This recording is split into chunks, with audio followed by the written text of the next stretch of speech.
What is the mathematical term for a number less than 0?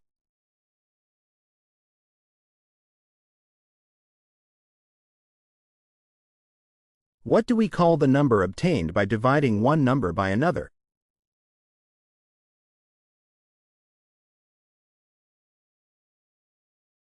What is the term for a shape with 3 sides and 3 angles?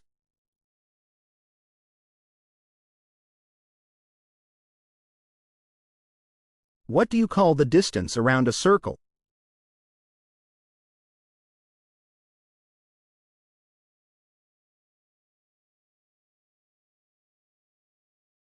What do we call the point where 2 lines meet?